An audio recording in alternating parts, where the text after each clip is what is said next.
Herkese merhabalar. Birkaç yıl önce Pinterest'te şu elbiseyi görmüştüm. Bir derginin içindeydi. Yabancı bir dergiydi. Yaparım diye listeme almıştım ama fırsat olmadı. Şimdi tam bahar mevsimi. Yazlık iplerle de çok güzel olur. Ben uzun kollu çalışacağım ama e, kısa kollu da böyle bırakarak da şu şekilde bırakarak da gayet hoş bir elbise olur. Elbisenin şu ön kısmında ve arka kısmında şöyle bir motif var. Bu motif etek ucuna kadar gidiyor. Sonra etek ucunda da şöyle ajurlu bir çalışma var. Hepsini adım adım anlatıyorum. Elbiseye ben devam edeceğim. Kolları da uzatacağım.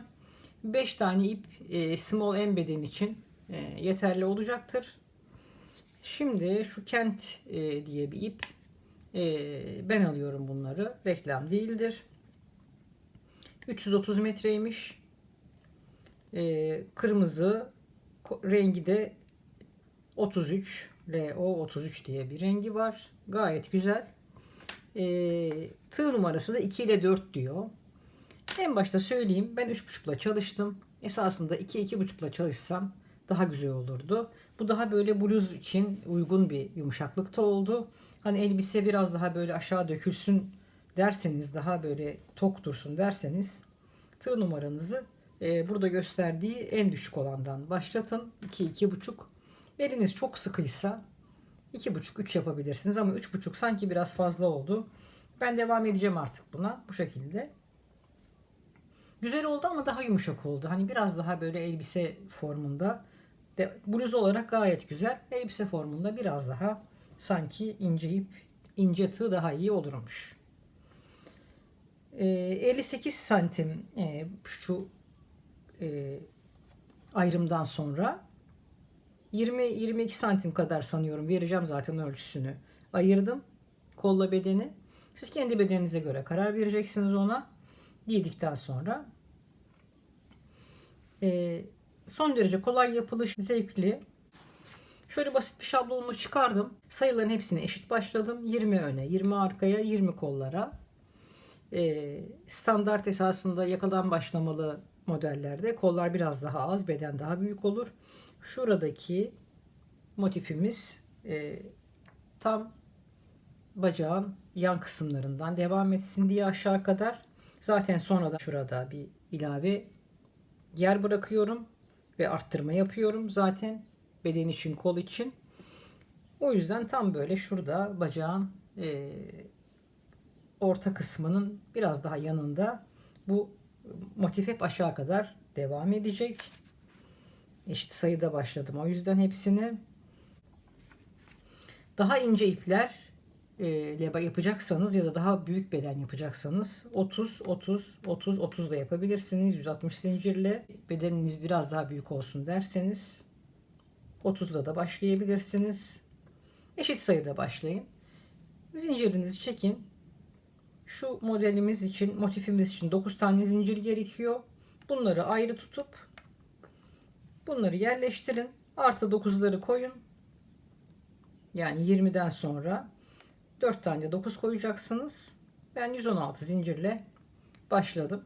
Bir kere bir zincir çekin, kafanızdan rahat geçiyorsa modele başlayabilirsiniz. Kuruluma. Arttırmalarımız şu noktalardan olacak. Motiflerin başlangıç ve bitiş yerlerinden hemen olacak. O şekilde büyüteceğiz elbisemizi. Şimdi zincirlerimizi çekerek başlayalım. Umarım beğenirsiniz. Şimdiden kolay gelsin. Şimdi 116 tane zincir çekeceğim. Üzerine de sık iğne yapacağım. Şöyle bir göstereyim. Şu şekilde zincirlerimi çekiyorum.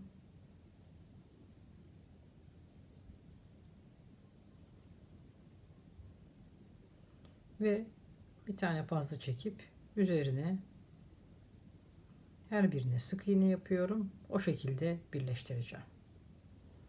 Direkt zincirle de birleştirebilirsiniz. Ben bu şekilde birleştiriyorum. Şimdi 116'yı tamamlıyorum. Sık iğnelerimi de yapıyorum. Geliyorum. Şimdi 116 tane zincirimi çektim ve birleştiriyorum. Düzgün olduğundan emin olun. Kol kısmından başlayacağız. 20 tane ikili trabzan yapacağım ve modelimizi kuracağız.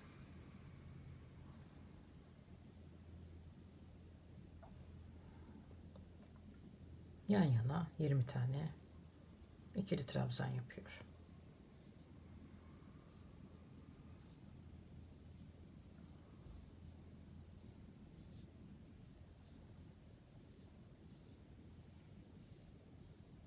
Şimdi 20 tane ikili trabzanımı yaptım. 3 tane zincir çekiyorum. Modelimi kuracağım. 3 zincirden sonra 1 2 atlıyorum. Üçüncüye sık iğne. 1 2 3 4 zincir çekiyorum bu sefer. 1 2 3 atlıyorum dördüncüye. Yine 1 2 3 atlıyorum. Yeniden 3 tane zincir çekiyorum. Bu sefer doladım. 1 2 üçüncüye ikili trabzan. Yani şimdi buradan geldim. Şu çalışmayı yaptım ve 20 ikili trabzanımın ilkini buraya yaptım. Şu şekilde görünüyor. 20'den sonra 3 zincir 2 atladım sık iğne, 4 zincir 3 atladım dördüncüye sık iğne, 3 zincir 2 atladım üçüncüye ikili trabzan. Şimdi 20 tane daha ikili trabzan. 1 2 3 4 5 yapıyorum, 20 tane geliyor. 20 tane ikili trabzanımı yaptım. Şimdi yine aynı işlemi yapıyorum.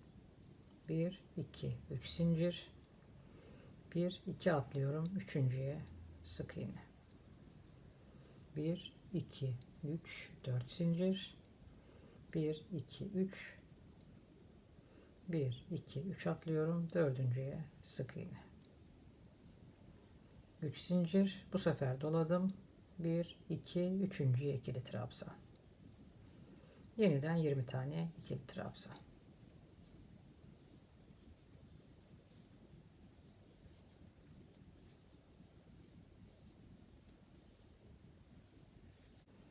On dokuz 20 tane daha yaptım. Şimdi şurayı yapıyorum. 1 2 3 zincir, 1 2 üçüncüye sık iğne, 2 3 4 zincir, dördüncüye sık iğne, 3 zincir, 1 2 üçüncüye ikili trabzan.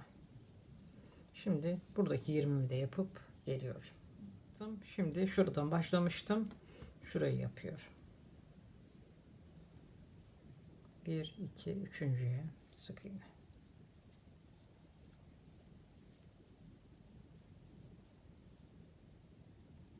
1 2 3 dördüncüye sık iğne,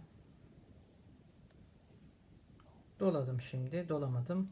1 2 var, hemen başlangıca şöyle tutturdum. İlk sıramızı yaptık. Şu basit kurulumu kaldırıyorum. Şimdi artık bundan sonrası yerleşimi yaptık. Kolay. İkinci sıramıza başlıyorum.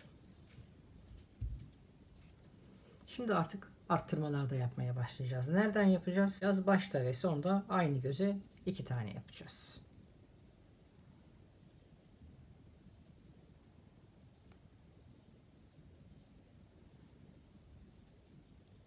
İki tane yaptım. Devam ediyorum.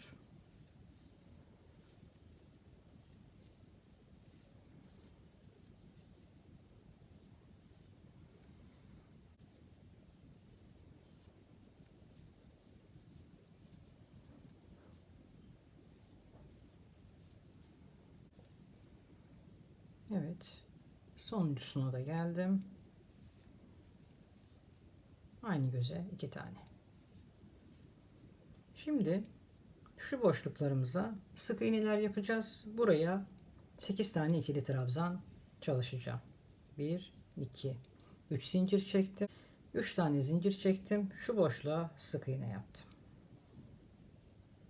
Hiç zincir çekmedim. Bu 4 zincirli olan boşluğa 8 tane ikili trabzan. 1 2 3 4 5 6 7 8. Bakın burada hiç zincirsiz geçiş yaptım. Şimdi hemen zincirsiz sık iğnemi yapıyorum. Burada 3 zincirle geçmiştim.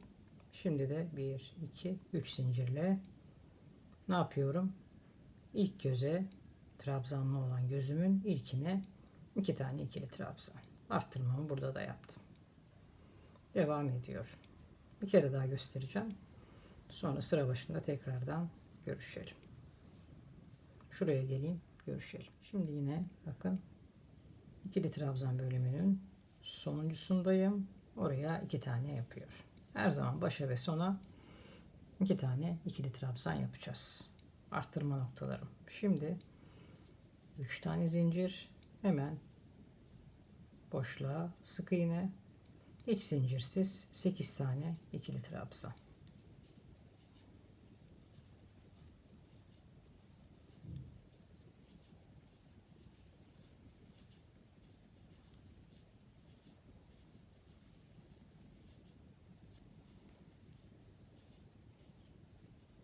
Hiç zincirsiz hemen sık iğne, 1 2 3 zincirle ikili trabzan bölümünün ilkine 2 tane ikili trabzan. Burada da bir arttırma yaptım. Şimdi bu şekilde ben devam ediyorum. Şu sıra başında tekrardan görüşelim. Görüntümüz şöyle. 20'li olan bölümlere 2 tane ikili trabzan yapıyorum. Başa ve sona arttırıyorum. 3 zincirle hemen boşluğa, hiç zincirsiz 8 tane, şu 4 zincirli boşluk olan yere 8 ikili trabzan, hemen dibine zincirsiz sık iğne, 3 zincirle ikili trabzanlar bölümüne geçiş ve aynı göze 2 tane ikili trabzan. Sıra başında görüşelim. Evet. 8 tane ikili trabzanımı yaptım. Hemen dibine sık iğne, 1 2 3 ile de başlangıca tutturuyorum. Bir üst tura çıkıyoruz.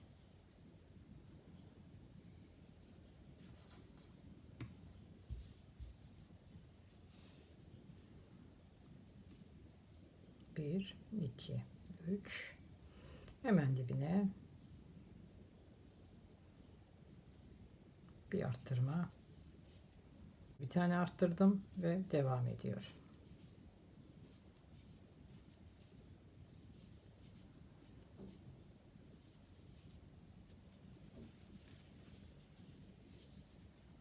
Şu ikili trabzanlarımı yapayım. Model kısmında görüşelim. Şurada da hemen ikili trabzanımı yaptım. Aynı göze bir tane daha arttırmamı yaptım. Şimdi doladım. Buradaki bölümleri atlıyorum. Hiçbir zincir çekmeden direkt ikili trabzanımın üzerine ikili trabzan yapıyorum. Hiç zincir çekmedim. Şimdi aralara birer tane zincir. Yine 8 tane ikili trabzan yapacağım ve aralarına birer tane zincir koyacağım.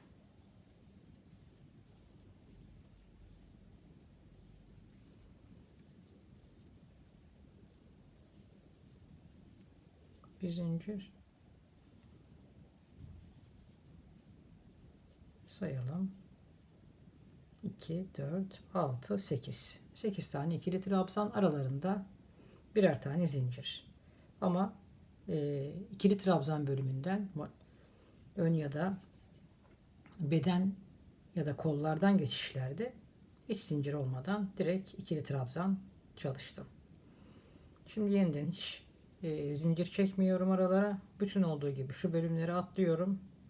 İkili trabzanıma ikili trabzan, aynı göze bir tane daha arttırmamı yapıyorum.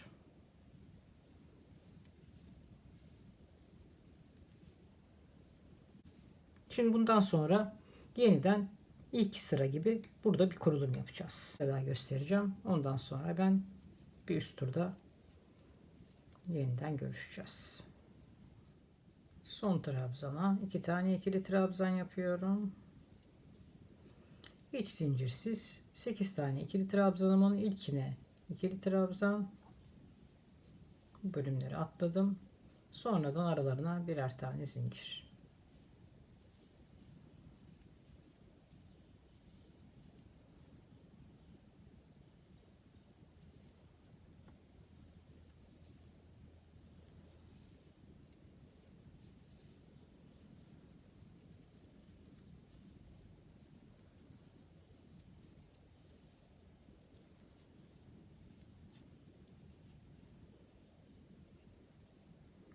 Yine hiç zincirsiz trabzan bölümüne geçtim.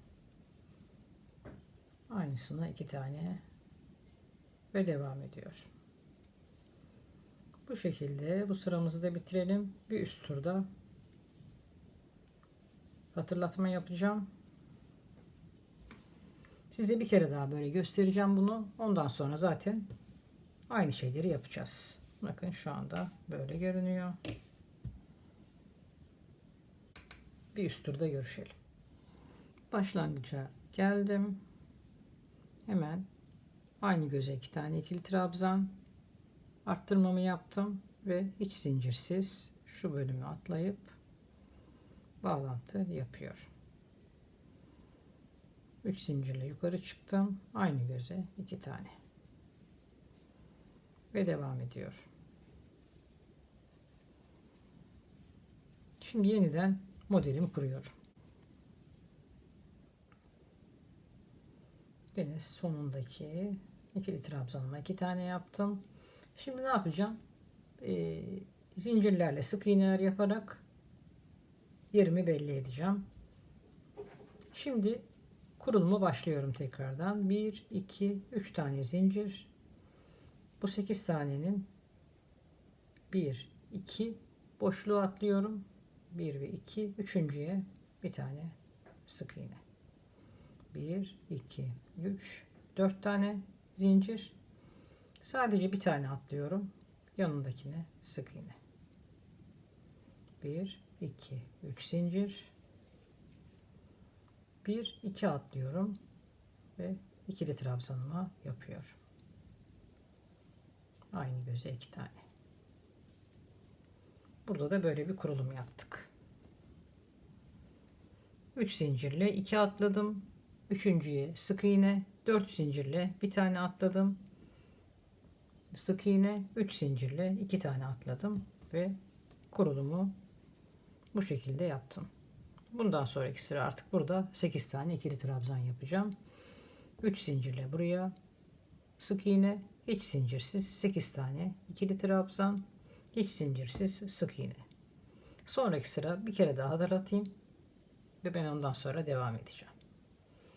Devam ediyorum. Bir kere daha göstereyim. Sonra ben devam edeceğim. Arttırmamı yaptım. 1, 2, 3 zincirle 1, 2, üçüncüye sık iğne.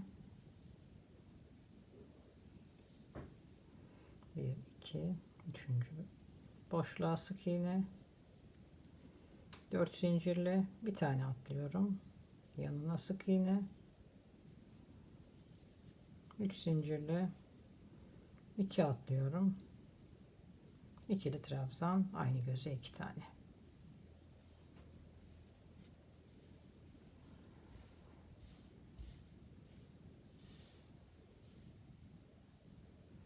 Başa geleyim. Bir üst turda görüşelim. Başlangıca geldim. İkili trabzanlarımı yaptım. Arttırmamı da yaptım. Şimdi burada da arttırmamı yapıyorum. Bir hatırlatma daha yapıyorum. Burada ne yapıyorduk? 1, 2, 3 zincirle hemen dibine sık iğne. Sonra hiç zincirsiz 8 tane ikili trabzan.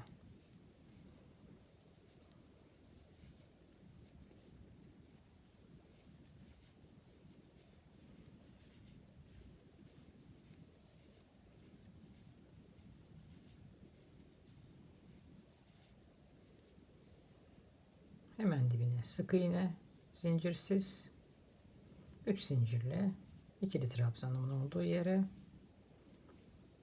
ikili trabzan, aynı göze bir tane daha arttırma. Bu sıramız da bu şekildeydi.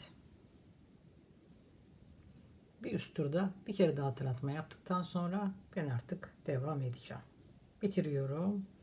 Yeniden şuraya geldiğimde görüşelim.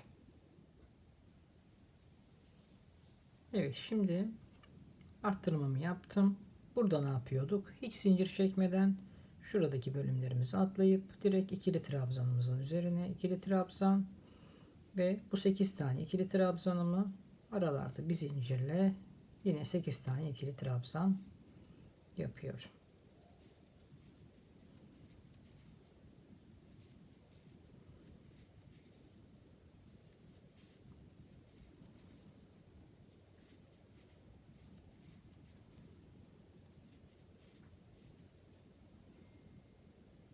İki, 4, 6, 8 aralarında bir zincir. Geçişlerde arada zinciri yok. Bütün bu bölümü geçiyorum ve ikili trabzanımın üzerine ikili trabzan, arttırma trabzanımı da yaptım ve devam ediyor. Anlatmış olduğum kurulumu bundan sonra artık yeniden arttırmalarımızı yapacağız. Bu sırada ne yapıyorduk? Bundan sonraki sırada 3 zincirle 2 atlıyoruz. Üçüncüye sık iğne,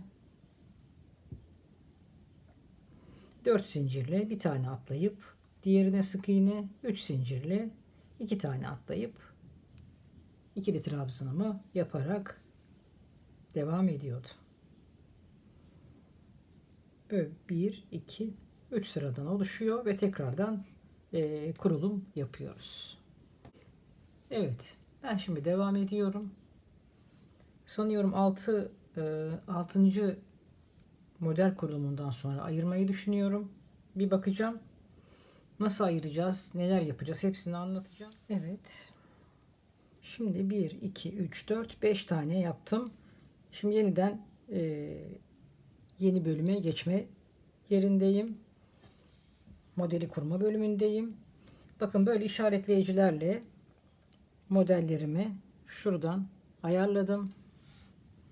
Şunu da şuradan ayarladım. Şimdi buradan bu ipimi kesiyorum.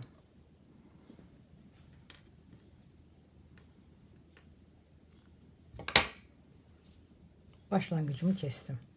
Nereden başlayacağım? Direkt buradan başlayacağım. Buradan 7 gittim. Bakın koldan 7 geri gittim. Buradan da 7 gittim. İşaretleyicilerimi yaptım. Hep buralara işaretleyici koydum. Şunlara da sabitledim önce onları. Buradan da 7 gittim. Buradan da 7 gittim. Tamam. Şimdi bu araya 10 tane zincir çekeceğim ben. 5'i ön tarafa, 5'i arka tarafa gidecek.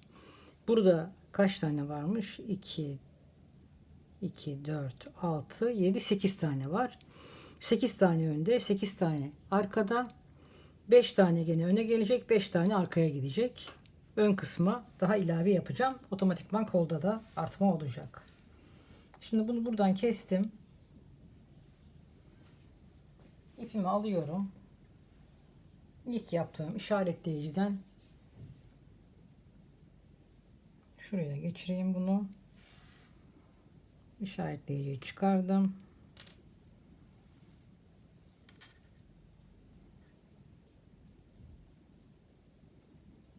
Şimdi bunu burada bırakacağım. Buraya 10 tane zincir çekiyorum.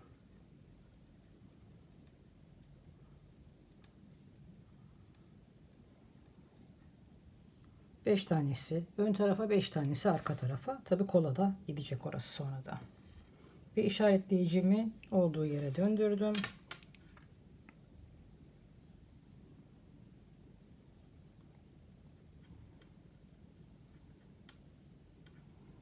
Oraya döndürdüm şimdi ve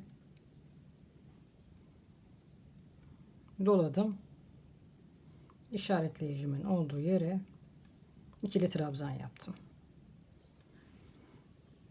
Kaç tane var? 1, 2, 3, 4, 5, 6, 7, 8 tane var. 8 tane Bunları şimdi bedene kattım.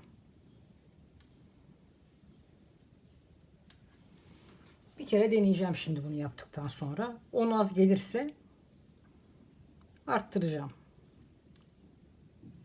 Eşit sayıda arttırım yapacağım. Yarısı öne, yarısı arkaya gelecek şekilde. Şimdi dilerseniz ben burada artık bir arttırma yapmıyorum. Şimdi neredeyim ben? Yeni bir kurulum yerindeyim. Burada ne yapıyordum? 1, 2, 3. Burada bir arttırma yapmıyorum artık. 3 tane zincir. 1, 2, üçüncüye sık iğne. 1, 2, 3, 4 tane zincir. Bir tane atlıyorum. Diğerine sık iğne. 1, 2, 3 zincir. Ne yapıyorum? Şimdi artık bunu çıkarabilirim. Onları sabitlemek için modeller eşit olsun diye böyle buralara işaretleyici takmıştım. Şimdi ne yapıyorum? 1, 2 buraya ikili trabzan. Artık normal yapıyorum. Bir arttırma yapmıyorum. Kolu bedenden ayırdım.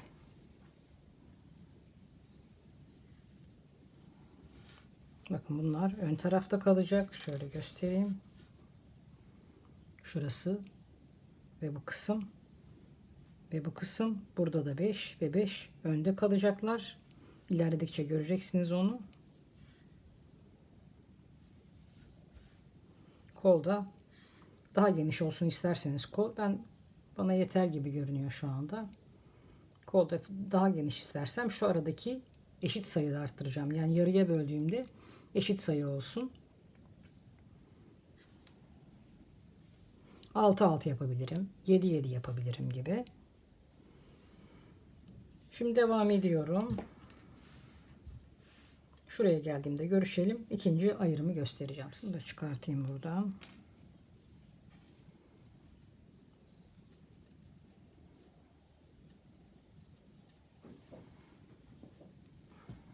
Kol beden ayrımım duruyor şurada.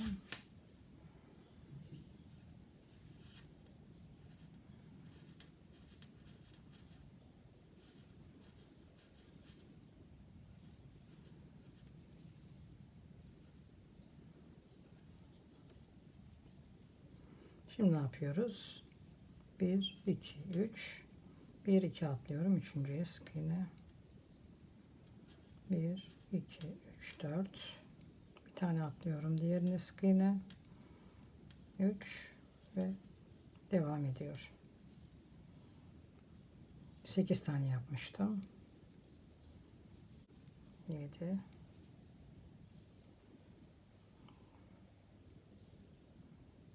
10 tane zincir çekiyorum. Şimdi 8 tane yaptım. 1 2 3 4 5 6 7 8 9 10 tane zincirimi çektim ve işaretleyicimin olduğu yere ikili trabzanımı yaptım.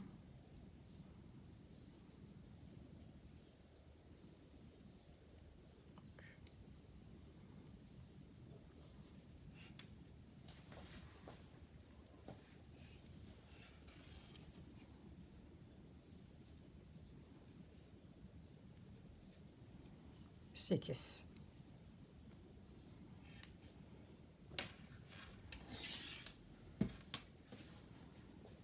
Şöyle bir kontrol edelim bir. Kol ve bedeni birbirinden ayırdım.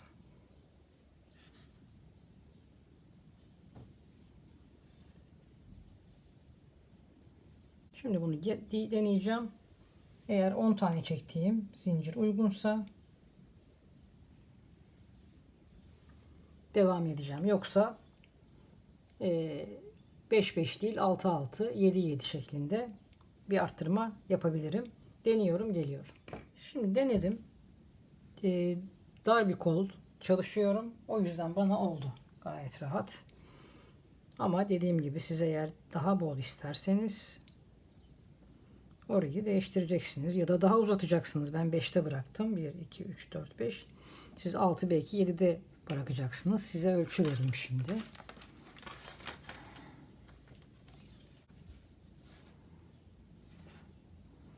...21 santimde ayırmışım ben. Sizin ipiniz daha incedir, daha kalındır. Bedeninize giyerek bunu ayarlayacaksınız. Şimdi nerede kaldık? Şu 8'i de yapayım. 1, 2, 3 zincir. 1, 2, üçüncüye bir tane atladım. 3 zincir. Artık arttırmalarım bitti. Normal devam ediyor.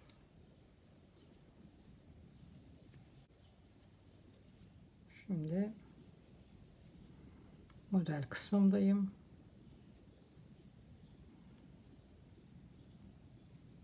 Üçüncüye 4,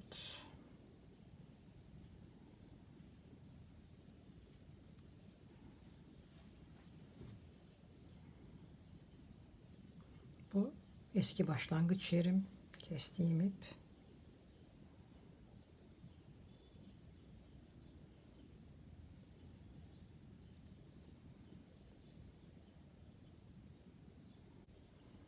Koltuk altı bölümüne geldim.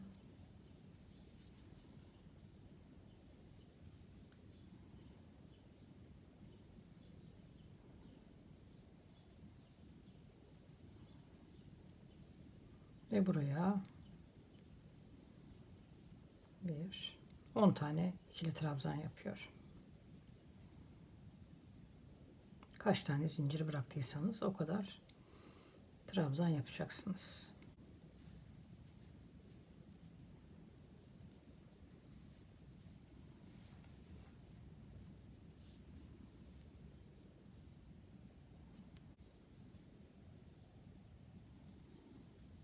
Onuncusunu da yaptım ve devam ediyor.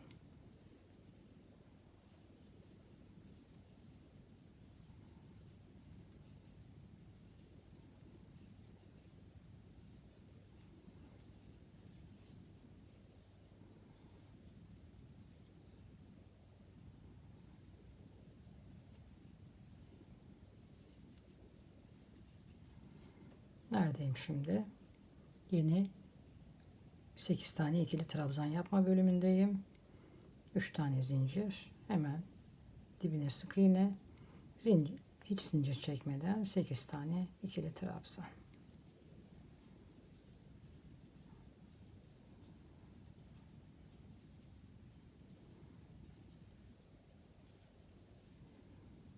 Neydi?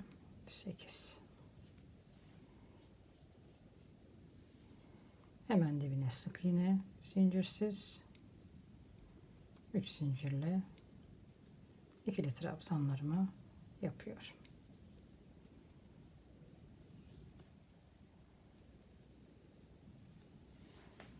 Şöyle gösteriyorum şimdi. Bakın bedende büyüme sağladım. Şurası da öne geldi. Artık bu böyle aşağı kadar devam edecek. Önde ve arkada. Sonradan kola başlayacağız. Kolumda ben dar bir kol çalışıyorum. Siz daha büyük. Yani gene bedeniniz aynı benim gibi small M'se de kol daha geniş olsun derseniz şuradaki sayıyı biraz arttırabilirsiniz. Hem de beden de genişlemiş olur. Biraz daha. Şimdi devam ediyorum artık. Artışlarım bitti. Burada da yeniden trabzanlarımı yapıyorum. 8 tane. Şurada gösterdiğim gibi. Buradaki kısmımı örüyorum. Buraya 10 tane ikili trabzan yerleştiriyorum. Ve devam ediyor. Biraz ilerleyeyim, yeniden görüşürüz. Uzatmaya devam ediyorum ben. Fakat şimdi bu hafta koymak istiyorum videoyu. Instagram'a koydum resmini. Herkes sayılarını merak ediyor. O yüzden şimdi ben size bunu midi gibi yapmayı düşünüyorum bu elbiseyi. Yani yaklaşık şu kadar daha 1, 2, 3, 4, 5 tane daha yapmayı planlayıp sonradan etek ucunu yapacağım. O yüzden şimdi size etek ucunda ne yapacağımı gösteriyorum. Ondan sonra bir kol başlangıcı yaparız beraber. Ve ben devam ederim. Fotoğraflarını size gösteririm. Şimdi bakın.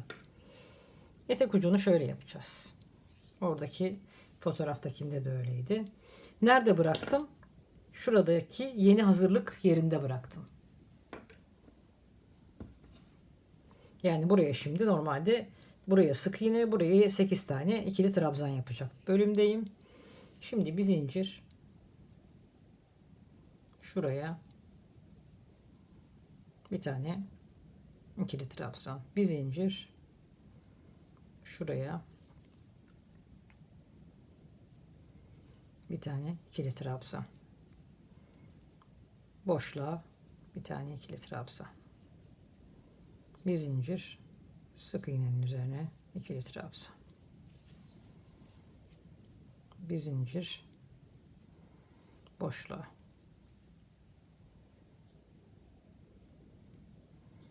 bir zincir. Burada nasıl yapmışım? Direkt baştakine koymuşum. Burada da bir zincir, buraya bir tane. Bakayım nasıl görünüyor. Evet, şöyle oldu. Şimdi bir zincir, bir tane atlıyorum. Bir zincir, bir tane atlıyorum. Bu şekilde de sanıyorum 4-5 sıra yaparım. Bir zincir, bir tane atlıyorum. Bundan sonra da bir zincir her trabzanın üzerine ikili trabzan yaparak devam edeceğim. Şuraya geleyim, bir kere daha göstereyim. Evet, bir tane atlıyorum şuraya. Denk gelmeseydi direkt içine çalışacaktım. Bir tane atladım. Denk geldi. Şimdi bir tane zincir boşluğa, bir tane zincir sık iğnenin üzerine, bir tane zincir boşluğa, bir tane zincir sık iğnenin üzerine, boşluğa, ikili trabzanın üzerine. Bu şekilde bir tane atlıyorum.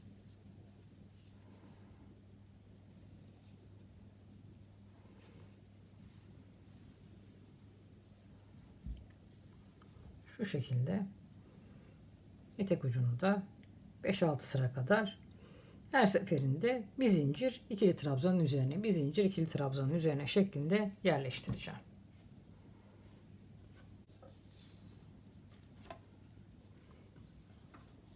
Bittiğinde 58 santim. Şimdi burasını siz ölçün. Diyelim ki kalça kısmınız belinizden sonra kalça kısmınızda daha genişleme istiyorsunuz. Üst bedeniniz uygun oldu.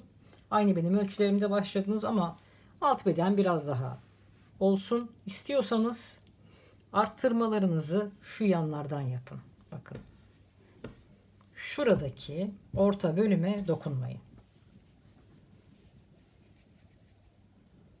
Şöyle düzelttim.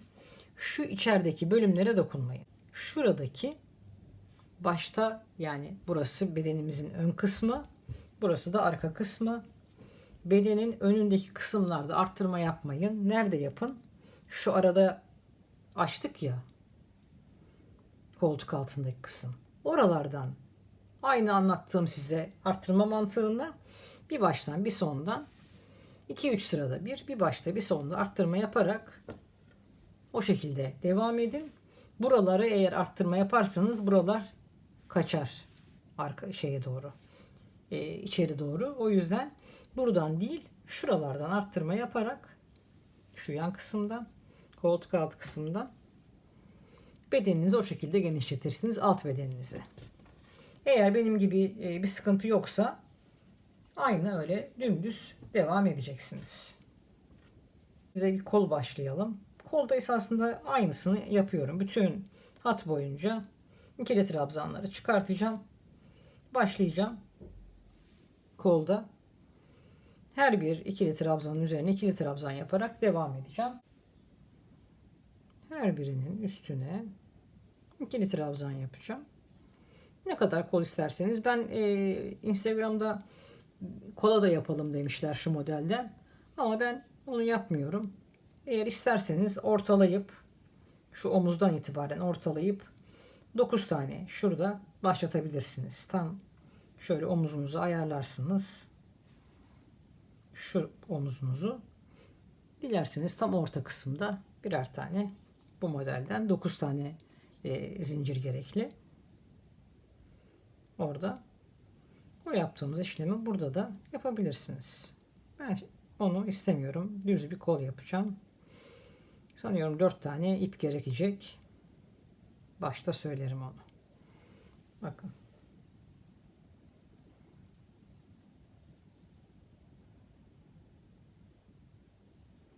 Burada şu kenara geliyor. O yüzden ikili trabzanın üzerine yapıyorum.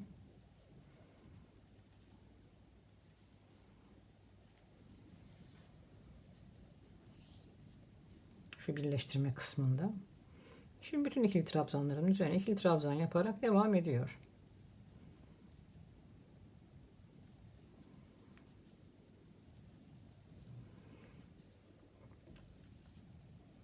Başlangıca geleyim, bir kere daha göstereyim. Tam koltuk altı bölümüne de geliyorum. Şuradan başlamıştım zaten.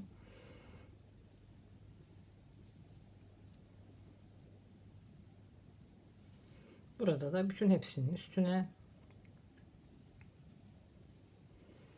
her trabzanın üzerine birer tane yaparak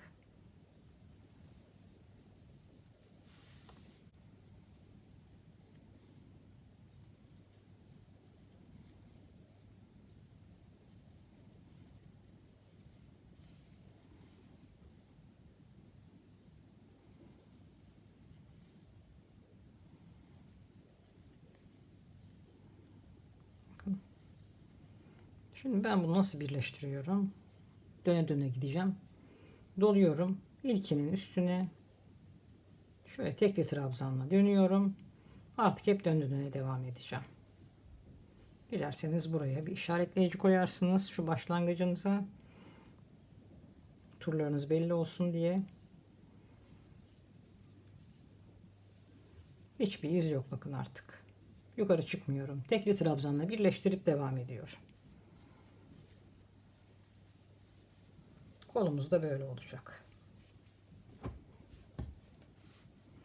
Döne döne kolumu da yapacağım.